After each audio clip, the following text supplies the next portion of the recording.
Recording studio Phulparas चौक से।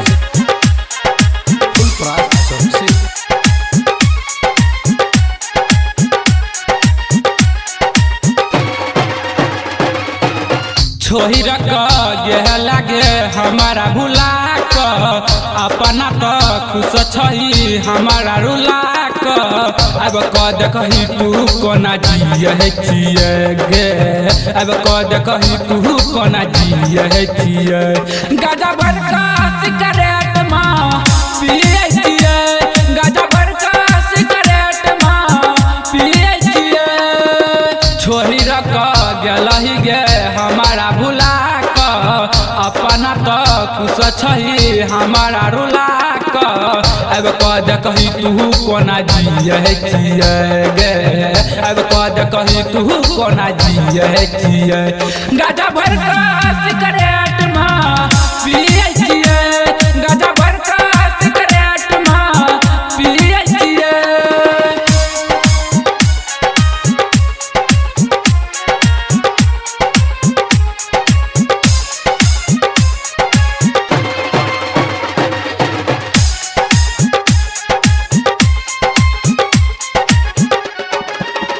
कटने दिन तोरा बिन हमारा नहीं रात कहते छो तोरा के साथ कल सब बात हमरा याद आवे छो कटने दिन तोरा बिन हमारा नहीं रात कहते छो कल सब बात तोरा साथ हमरा याद आवे छो आई बते हम मौका छोड़ी छोड़ देला साथ गे आई बते मौका छोड़ी छोड़ देला साथ गे फाटल करे जा हम सिए छिए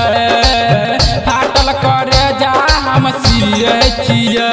गाजा भर का सिगरेट माँ पिए छिए गाजा भर का सिगरेट माँ पिए छिए।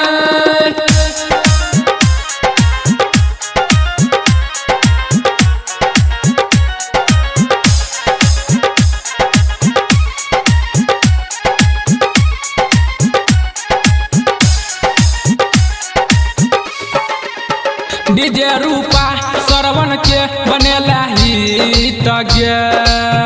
जी न पैतो तोरा बिन छौरी सन तोस गे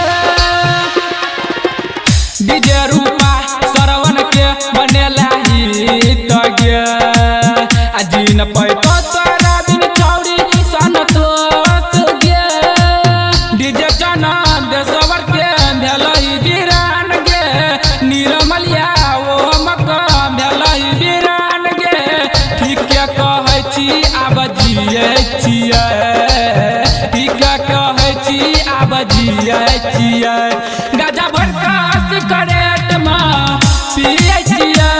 गाजा भर का सिगरेट माँ पिए छिए छोड़ी रख गलही गे हमारा भुला अपना तो खुश छही हमारा रुला अब कद कही तू कोना जिये छिए